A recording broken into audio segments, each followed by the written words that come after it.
Yeah.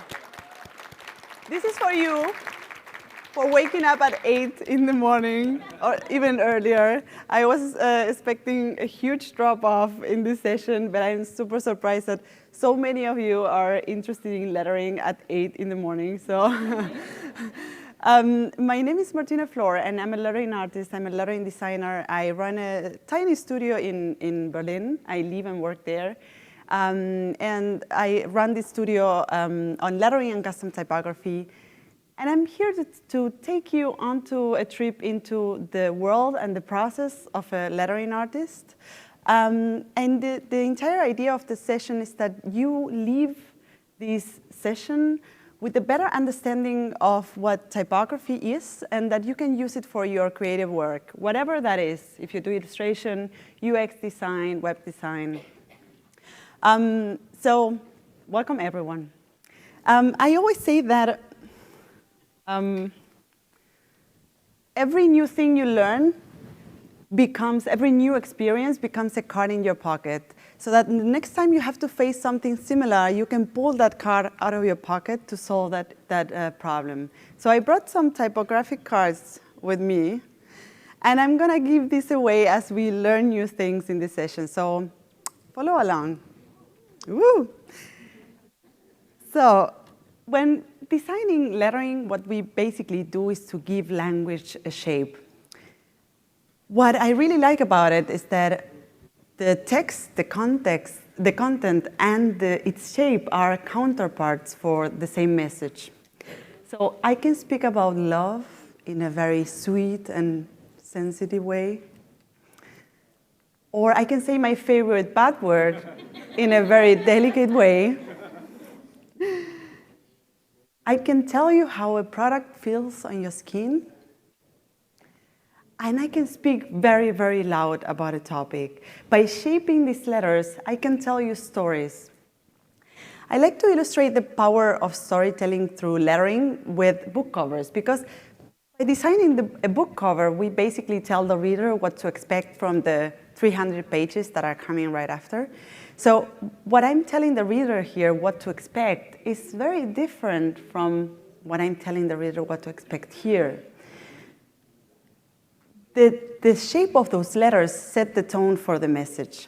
Of course, there's other things that play a role here, the illustration, the color scheme, the composition. But in lettering and typography, the letters are the main expressive medium, and they are the heart. I cannot help to find awkward when someone says that lettering is the new thing, because it's really been there for a long time. We just need to raise our heads and look up. There's letters that tell us how cool and modern a car is, at least back in the 50s. There's letters that speak about the importance of a place and they fit their application. There's letters that work with whatever they have in hand. These are tiles in a storefront in a cafe in Amsterdam. But letters have been out there telling us stories for a very long time. This is the storefront of a bakery in Paris. And what I love about design is that, by looking at design, I can almost picture the bread they make. I can imagine that they use the precise ingredients and that the baker works carefully on each bun. The same way that the artisan that drew this sign painted every single stroke, painted every single serif. So by looking at the sign, I can, it's almost that I can taste that bread. That is the power of lettering, to communicate much more than the literal meaning of the word. Of course, these are very old signs, all of them. And probably the people making these signs were working in a very, very specific way. They were drawing this on paper, and that will be later implemented or drawn on tiles or made on wood or metal. Nowadays, lettering artists or letterers work in a very different way. On top of the analog techniques, we have the digital techniques. However, the principles we we work with are very similar to the principles these designers or makers used to work with when drawing letters. So let's start a little bit by the basics of letter creation. And I bet many of you here can help me with this part of the presentation. So we say that in lettering, our main creative medium is the letter shapes themselves. So we work with the alphabet. And when I look at the alphabet, there's three main groups of letters. There's the group of letters that are basically rectangular. So under this group, you can find the H. Which letters can you find here, if you can find the H? X. The E. Hold it. The T. The E. M. I. L. Very good. You can see that. Now it's very easy to understand the relationship between those, right? Is that me? I'm too close to the speaker. So you can very well see the relationship between the E and the F. You know, the F is almost like an E, but without a feet, right? So let's go to the rounded shapes. Which letters can you find here? O. Q. C. Q. Very good. Very good. There's very few in this group. So now let's move on to the triangular shapes. Which letters can you find here? A. Very good. V. M. Y. Think only of diagonal shapes. V, W, yeah. So you got it, right? And the X, of course. Now, that was easy. Now it's getting tricky. If I want to combine some of the information from the group of the rectangular letter shapes and the group of the rounded letter shapes, which letters can I build with that? Think a D, B, P, U. Very good. The U was actually a bonus question. So who is that? Yeah. You get the first card of the session. So now, if I want to combine something from the group of rectangular letters and the triangular letters, which letters can you make? Think of a straight part and a diagonal. You name a couple of letters here. K. K, very good. N. Y. Yes. R. Hold it for later. Seed, very good. Very good. And there's one missing there. Someone named it before. One missing. Why? Oh, so many of you. That was a bonus question. Who is getting this card? So, good. Now, this is a bonus question as well, and it's getting a card. If I want to combine all of the groups in one letter, someone said it, R. Okay, you have to come pick up the card after the... And if you want to combine some information from the group of the rounded letters and the triangular letters, which letter can you make? An S. Who said that? Yeah, very good. So, unlike what many think, the S is actually a diagonal shape with two rounded shapes at the top.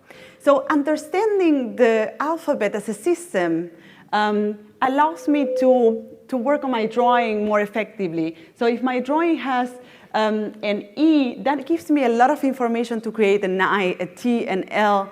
And if my drawing has an O, that gives me a lot of information to create a C, and a D, and a G. And if my drawing has an A, that gives me a lot of information to create an N, an M, a V.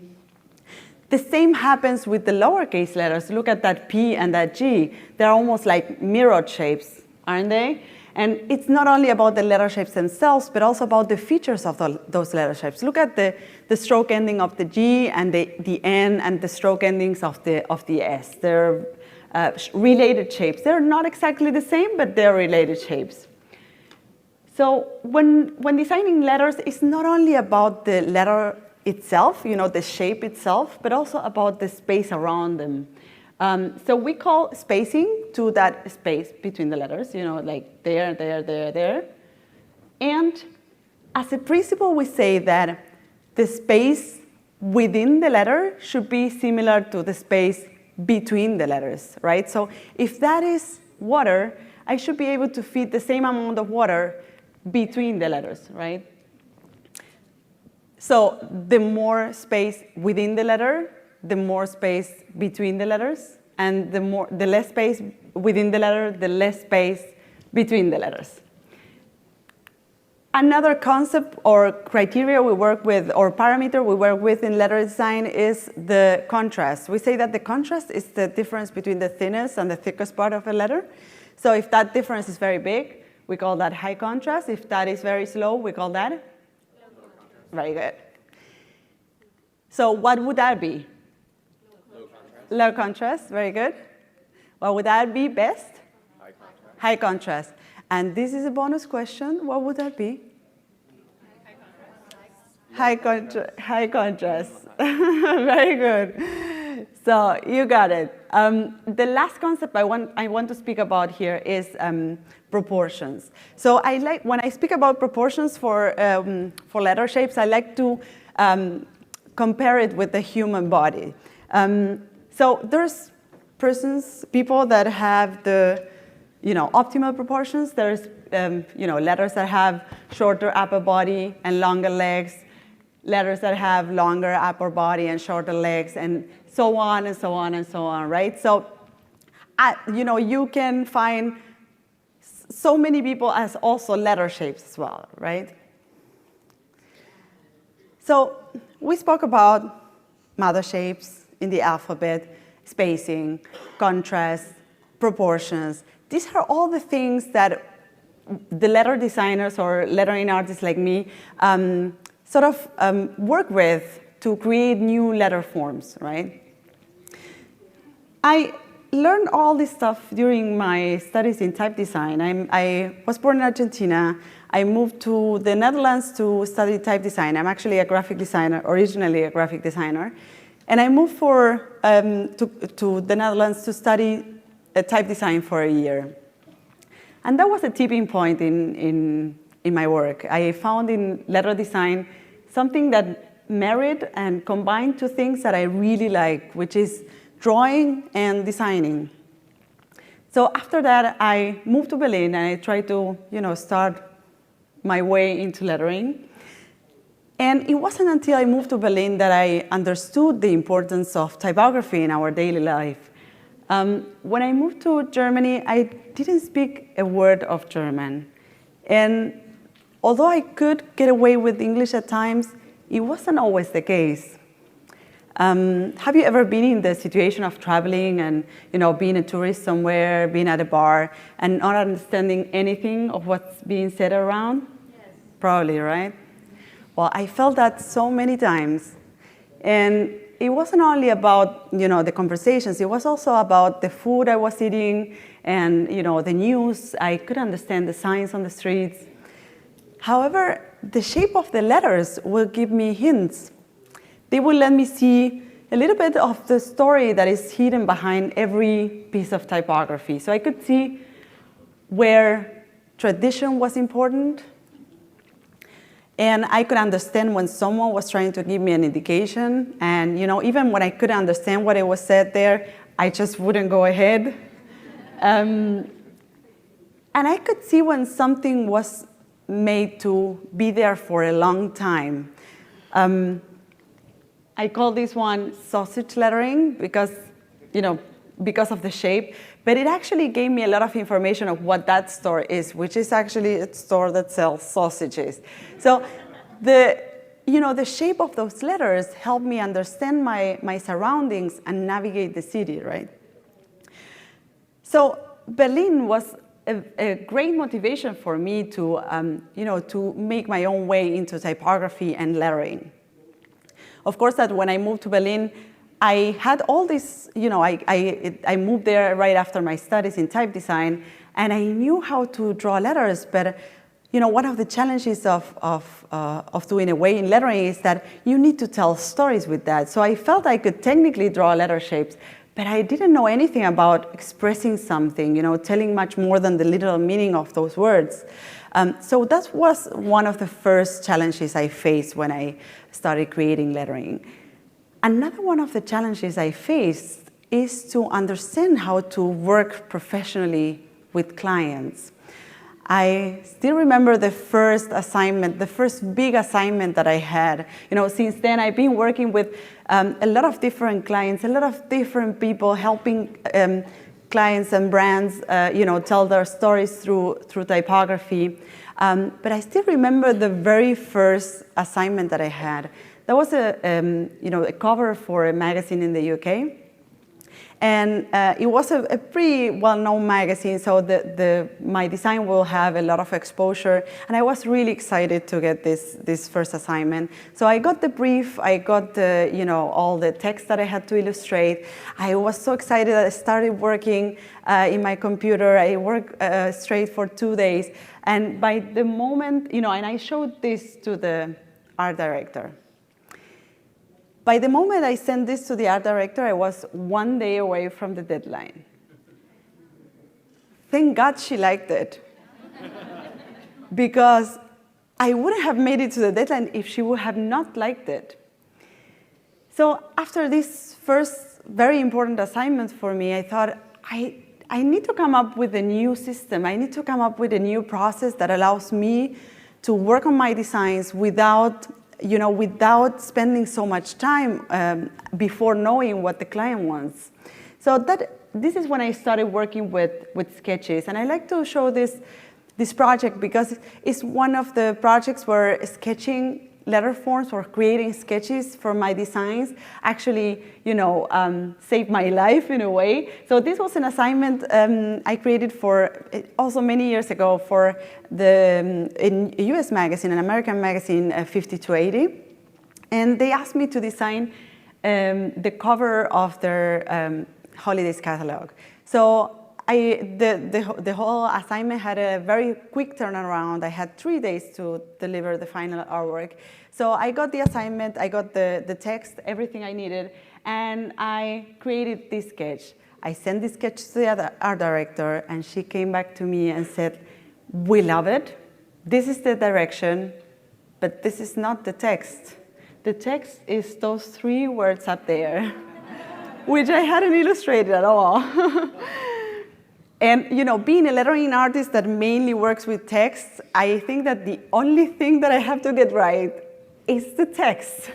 So I could say, "I'm sorry, I made a big mistake. I misread your briefing." And 3 hours later, I could deliver a new sketch with the right text. She could give me feedback, and I could move on to the digital drawing. Everyone was happy. The final artwork was delivered, and I could continue working with this client for in the future. So that leads me to speak a little bit about sketching letter forms because it has become a very important part of the work I do. So let me show you a little bit how I work with sketches. And I'm going to do a little demo for you.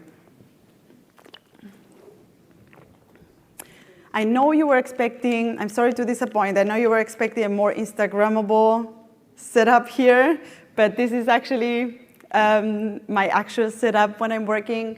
I would normally work with, regular copy paper and a pencil. For those that haven't seen one of these for a long time, you click here. So normally when I sit down to work, I have a brief, and this is a very essential part from creation. I feel that a brief gives you a little bit of a frame from where to start from. In this case, I have no brief. I'm going to come up with a brief. So I'm going to create a postcard for my 4-year-old and to tell him what a great time I'm having here in LA. So I'm going to send him a postcard that says, "Awesome." And what I would normally do when I start working is to explore a couple of directions that I want my work to go in. So I will start by very small thumbnail sketches. So let's explore working with capital letters. So I'm going to start by using a very simple skeleton for my letters. So the thumbnail sketches are not the place where I'm going to solve my design. The thumbnail sketches are just the place where I want to understand whether I want to work with Roman typography or with script typography. So I'm not going to spend much time. I'm going to add a swoosh to this. I'm not going to spend much time on this particular thumbnail. This is just for me to understand in which direction I want to go. So this is my first thumbnail sketch. Very quick, less than a minute. So I'm going to move on to a second thumbnail, and I'm going to work with lowercase letters. Let me see, maybe I can work with a slanted baseline. And I'm going to write awesome again, but using lowercase letters. So as you see, I'm moving super fast. This is not about designing the exact shape that E is going to have or that W is going to have.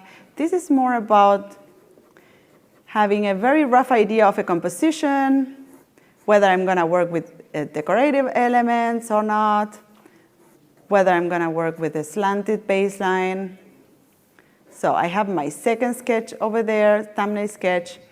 And I'm going to create a third sketch that uses script lettering. So when working with script lettering, script lettering is based on handwriting. It's also called cursive lettering. And when working with script lettering, I like to use my handwriting as a basis for my drawing. I'm going to add something to that A over there. I'm going to add something to that S over there. Right? So this will be another possible direction.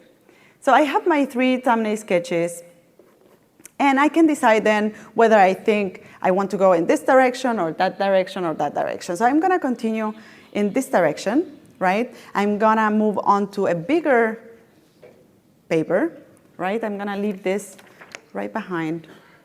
So what I basically gonna do, I need to move to a bigger size paper because I need to work on the details, and in this size I cannot really work on the details like the stroke endings and the exact weight of those strokes. So I'm gonna just draw draw that bigger, right? So I'm gonna basically copy what I just did on a bigger paper, and I'm gonna write awesome again using my handwriting.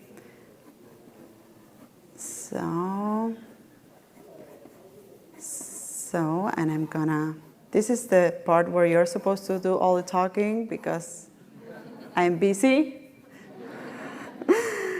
So there you go. So I have my very first sketch. This sketch should also be very, very rough. This is just the basis for what's coming after. This is not the place where I'm going to solve my design. Hopefully, my design is going to look very different from what you see here. But as you can see, I'm adding weight to those letters. I'm not working only with skeletons because I want to work with letter shapes, and letter shapes have weight and width and yeah. So this is my very first sketch, and this will become the basis for what's coming after. I would normally work on top of this, to polish my sketch. I would normally work with tracing paper. This is tracing paper, so it's kind of transparent. You can buy it in rolls because I like it in rolls because you can always go bigger with your drawing. So what I love about this tracing paper is that I can my drawing always develops farther. So I'm not starting over every time, but I can copy the things that I like from my previous drawing, and I can change the ones that I don't like. So the first things I will look at when working on my designs, are basically, I will focus first on the composition. So to work on the composition, I like to think of my design as something that has a north, a south, an east, and a west. Yeah. So if there's something going on in the north, what is there going on in the south that sort of balances that out? And if there's something going on the west, what is there going on in the east that sort of balances that out, right? So I can see in my design right now that there's a lot going on in the south, but there's nothing going on in the north. So I'm gonna try to solve that issue first. So normally, I would just try to find a letter where I could get a swash from. Normally, to get swashes at the top of your composition, you will use uppercase letters. So the B, the L are very good letters to get swashes from. Unfortunately, I don't have any uppercase ascender on my composition, so I'm just gonna try to find another solution for that. Sometimes the solution comes from changing or finding an alternative shape for your letter. So I can see here my S. So this shape of an S can help me flourish like this, as you can see here. However, this shape of an S can help me flourish like this, and like this as well. So maybe that would be a good solution for getting a swash that makes a little bit of work here at the top of my composition. So here it is. This seems to work pretty good. Now my north, my south are sort of balanced out. However, I still think that the S is doing most of the work here. So I'm gonna try to find another letter that will help me sort of replace the work that the S is doing right down here at the south. So I can see my E here. Maybe the E can help me do that job. This shape of an E can help you do that. Can also help you do that. If you change the shape of that E and you turn it into a 2 stories E, this E might help me do that. I could also flourish at the top if I want. So I think this new shape for an E will very well help me sort of replace the S at doing some work at the bottom. Yeah. So I found a couple of solutions for my composition. That's good. Now, there's other things to look at when working on the first stages of my design. For instance, capitals. I always recommend everyone to use as many capitals as you can, because capitals add a lot of flavor to the design. They can be as crazy, as flamboyant as you want them to be. So I'm gonna make my A little bit bigger over here. And I think it can also help me, it can also help the E cover up the space here at the south. Can you see that? There's a little bit of a hole there. So I'm gonna make that A a little bit more crazy and big, and that will hopefully help me solve that issue. So here we are. And as I said before, I'm filling up the shapes. And since I found a couple of solutions for my design, now I'm just gonna copy the things that I think kind of look good from my previous drawing. So I'm just gonna copy that super quick.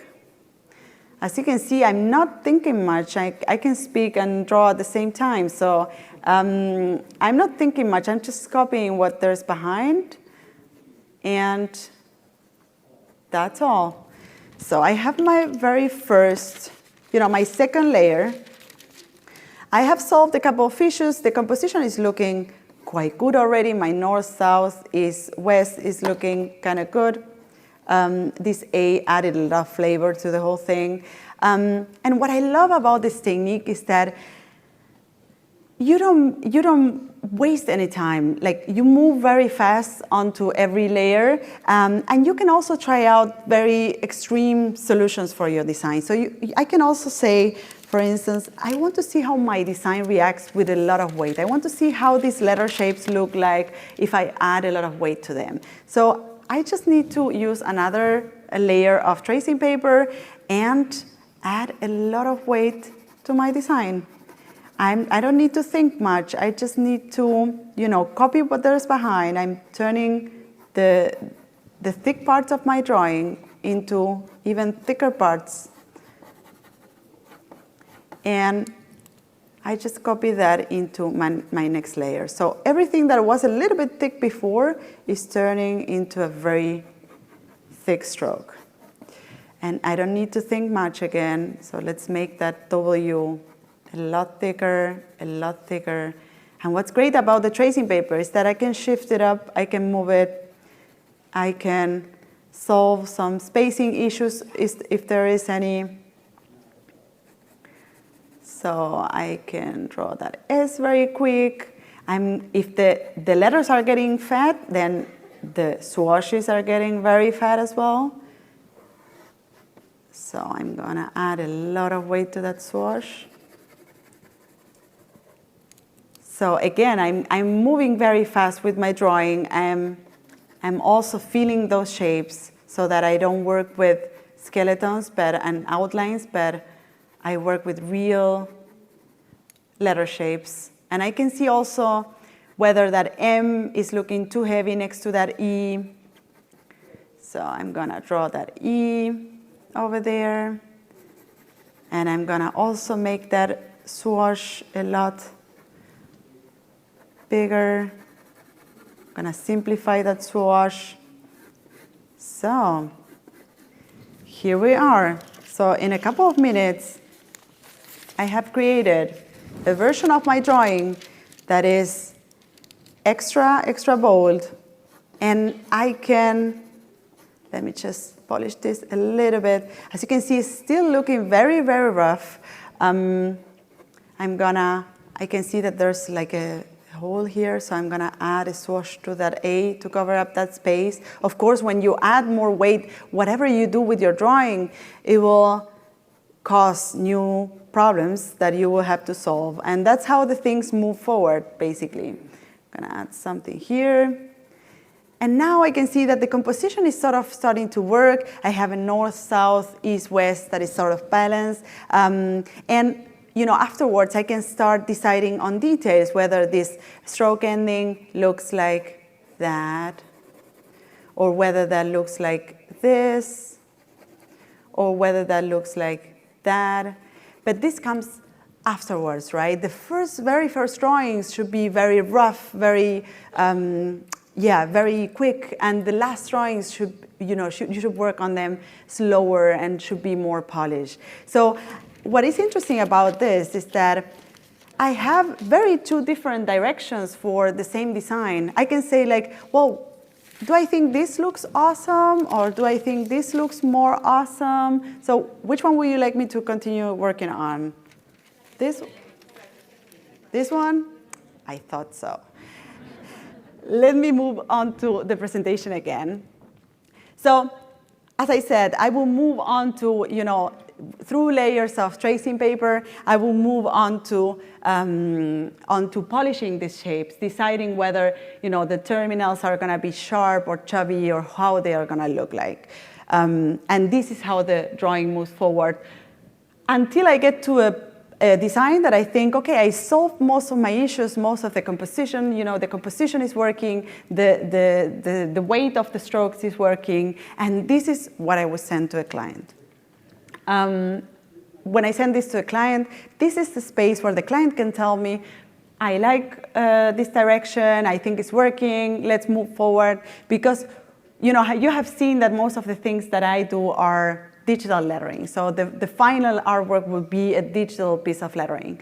And I have to say that drawing letters in vectors is a very, very time-consuming work. So I need to save some time in the digital drawing for what's coming after, which is the vector drawing. So if this room will be the process of creating a lettering piece from sketch here in the front and final artwork there in the back, can you guys in the first two rows lift your hands. So you guys will be the sketching part, yeah? And you guys will be the digitalization. So thank you so much. So the digital drawing of letter shapes, it's very, very time consuming. And what I find great about the sketch is that it helps me solve most of the issues so that the digital drawing can move forward, can move a lot quicker. So I would normally use that as a basis for my drawing, and I would start plotting those points in Illustrator, and I would start plotting those points using a specific technique that is called the extreme points technique. I'm not going to get very technical. You can look it up in the internet. You will find plenty of stuff.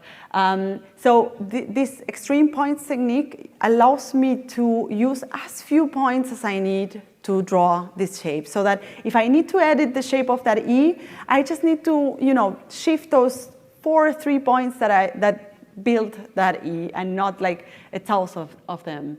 So as you can see, I work very fast. But I know that many of you are thinking, but wait, you can import that drawing. That sketch looked pretty polished, so you can import that into your Illustrator, and you can use Auto Trace, right? It just does it for you. Well, Auto Trace for lettering artists that work with digital drawings is hell.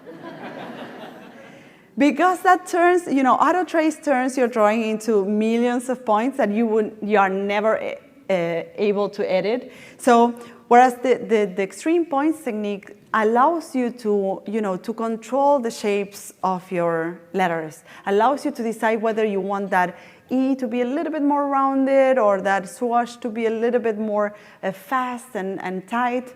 And of course, the digital drawing is not all. There is, you have seen that many of the shapes that I have drawn, look at, for instance, at the W, how it's connecting with the E. That's a very fluent connection, right? And it's drawn also like this, as a fluent shape, as a fluent contour. However, look at it again. The E and the W, this connection doesn't look really fluent, right? It's kind of broken. So you need to fix that up. Right? Even when it's properly drawn, it's drawn as a continuous shape, it doesn't look continuous. So that shape, as you can see in the E and also in the swoosh at the top and in the swoosh at the E, these shapes need to be broken in order to look fluent. So let's go back to that again. Oh, sorry. Not good. Good. Not good. Focus on the E. Not good, good. Can you see that? So always trust your eye when drawing letter shapes. It doesn't necessarily need to, you don't need to design mathematically or draw it correctly. It just needs to look right. And that leads to the finishing touch. The finishing touch is actually an essential part of the entire work. The finishing touch will be the coloring and the texture. So what I think is that the color of your lettering is an essential part of your storytelling. I want to show you this example of an illustration I created for a German magazine, Der Spiegel. Gelassenheit in German means serenity. And I think with the art director, we did a pretty good job at, the layout, the lettering that I created at the top, everything, the color scheme, everything sort of speaks about serenity in a very efficient way. However, the exact same layout with the exact same lettering in a different color scheme speaks about something creepy, right? So no serenity whatsoever here, right? And it's just about the color scheme. So what I normally like to do when I want to find a color scheme for my designs is to look for natural images. So this is a one-to-one example. If I'm working on a piece that says autumn, I would normally go and look for images of autumn, autumn scenes. So if I think of awesome, I think of things like Wonder Woman, right? It's what anyone would think. So I'm going to extract sort of the color scheme of this image and use it in my drawing. So in the digital drawing, I can start adding volume to those letters if they require volume. I can start adding a background color, decorative elements on top of that, highlights. If there's volume, there's also shadow, so I can add a drop shadow to that. And always also moving very fast with my drawing. So. And what I think it's one of the challenges of digital drawings or digital illustration is that at the end it doesn't look so digital. So if you look at the shadow, it does look a little bit like digitally made, right? So there's a little bit of work after that that involves texture, so that I like to add some tactile effects to my designs, so that at the end this digital drawing doesn't look so digital and has some sort of tactile effect. For that I use also pictures of crack paint or photocopies, and I apply it on my design like old paper. So the design at the end is the sum of all these layers, the background, the volume, the shadow. I added some halftone pattern to the shadow to add a little bit of this pop kind of comic effect or feeling to the illustration. All these things, the texture at the top, all these things are part of the final image. And this will be the final design delivered to the end user. I know.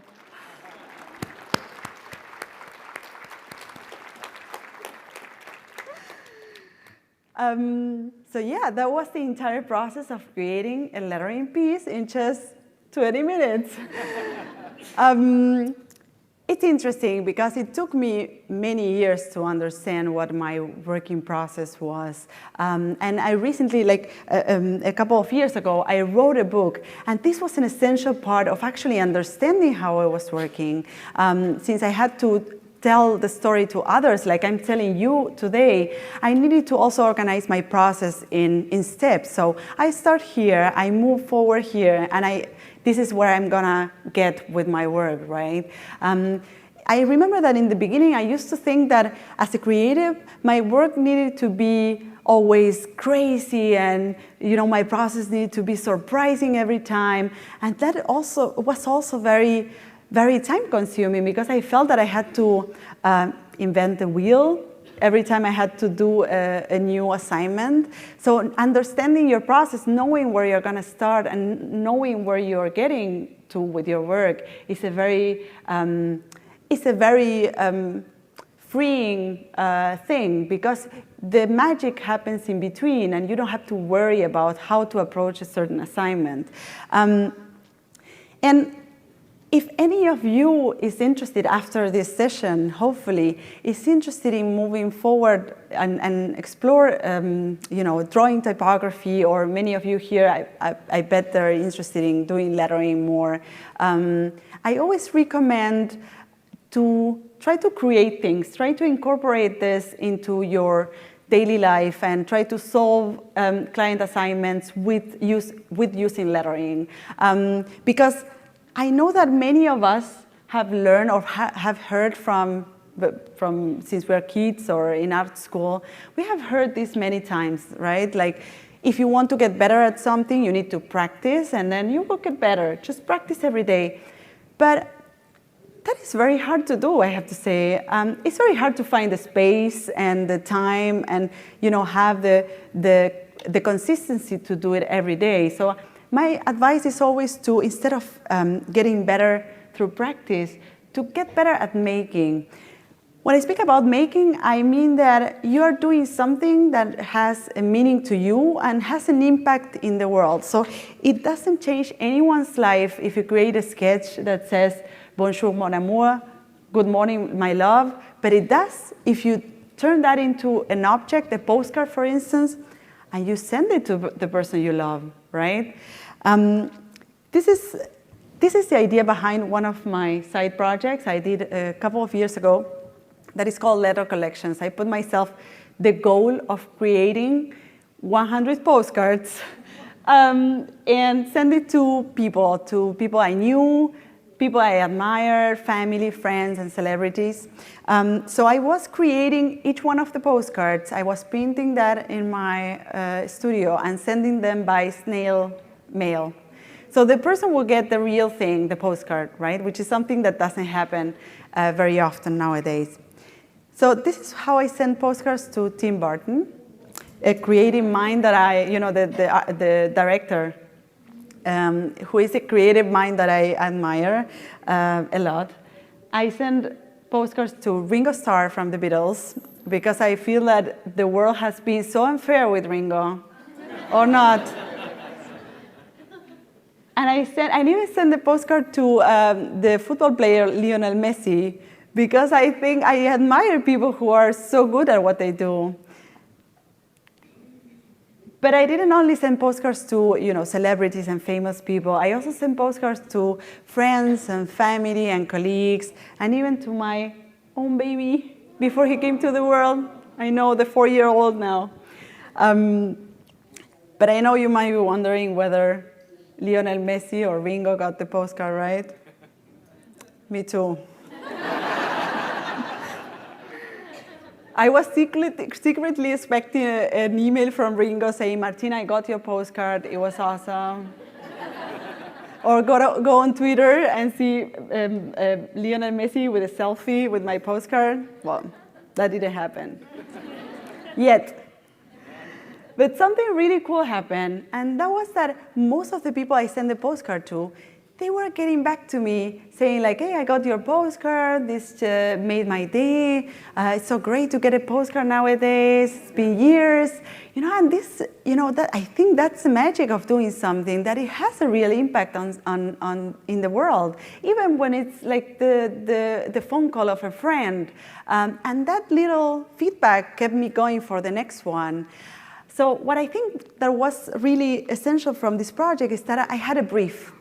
I knew what I was going to draw and who I was sending that to. I always say that no brief is the worst brief. If you have a client that comes to you and tells you like, oh, we give you creative freedom, total creative freedom, you can do whatever you go, just run away. That assignment is gonna take you a lot more than you thought. So you need a brief to get you going. You also need a deadline, because the truth is that it will never be finished. You will always find something to improve. You will look at it tomorrow and you will find something you could do better. So you need to know when you're gonna be finished with it, even if it's not finished, So a brief is very important, a deadline is very important. And what I think is very essential is to share it. When I say share it, I mean to show it to other people. Whatever that is, on a blog, on your website, on Instagram, I think it's very important to engage others in what you're doing and not hiding your work.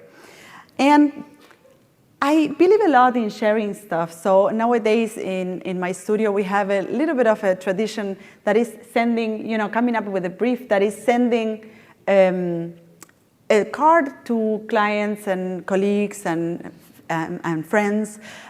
So we send the card every year with a text or something that resonates with us. So this was a typographic lucky card for clients and friends so that you will have luck next year.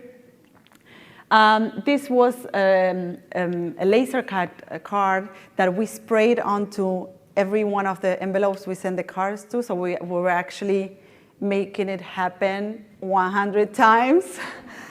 And this card that we sent a couple of years ago, that had an actual pin in it, so you could always carry typography next to your heart.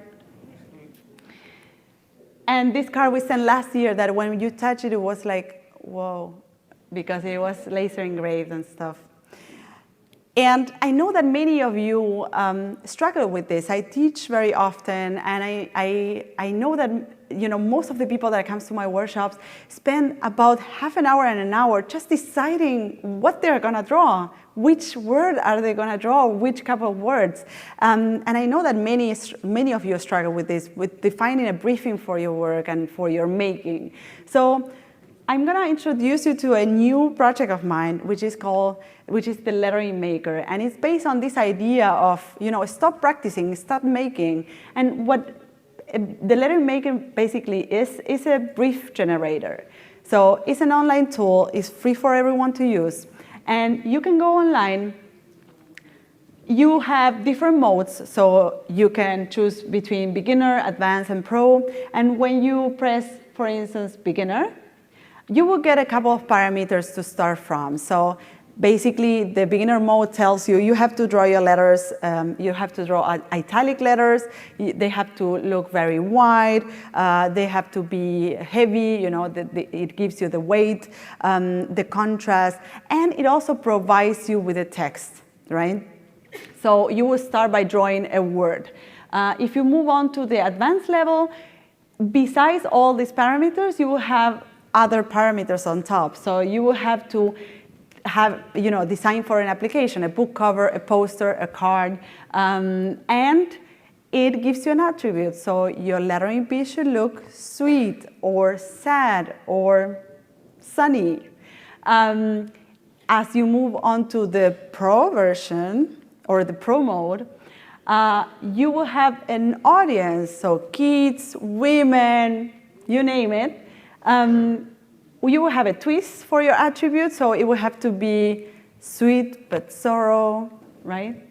And you will have a color scheme, right? And what is very important is that you have to set yourself a deadline.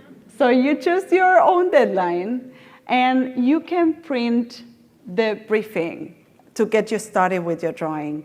So of course, the website sort of invites you to make to execute the assignment, the briefing, and to share it, whatever you want to share it, on Instagram, on Twitter, on the internet somewhere. And it also provides, of course, a hashtag for us to see what everyone is actually making out there and get motivation from each other. So the Lettering Maker is launching at the end of the year. This is a little bit like the sneak peeks, but smaller. Is launching at the end of 2019. You can sign up for the newsletter on the website, or you can follow me on Instagram, and I will let you know when it's online for everyone to use. So hopefully, all the things that we saw today will help you work better in the future with typography. But I still have some typographic cards with me. So are you ready for a Q&A? I want to give some of this away. Are you ready? Yeah? Good. This is my moment. So, which are the three main mother shapes that we find in the alphabet? Over there, in the back.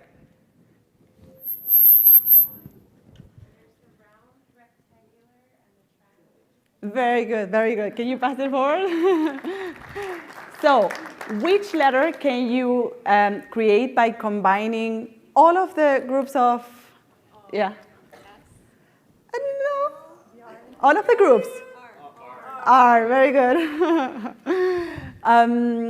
How do you define the right spacing between two letters? Same inside that? As outside. As outside, very good. So. When I say high contrast, it means that the letters are? A little bit thicker than a low contrast. A little bit thicker. The different widths. The different widths. If I say that a letter has high contrast, it's because the difference between...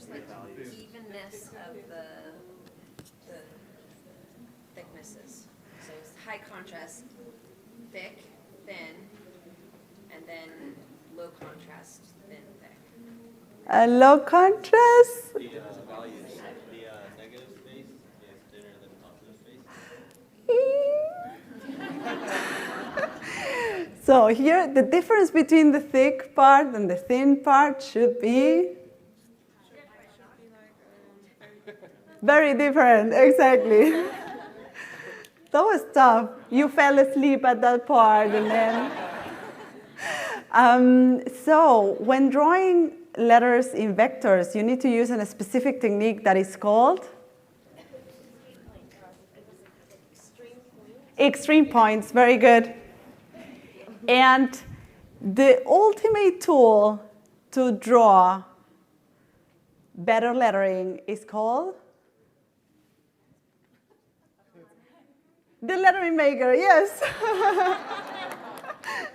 So now you're literally taking some cards home with you. So that's all that I expected and wanted with this session today. So thank you so much for coming, everyone.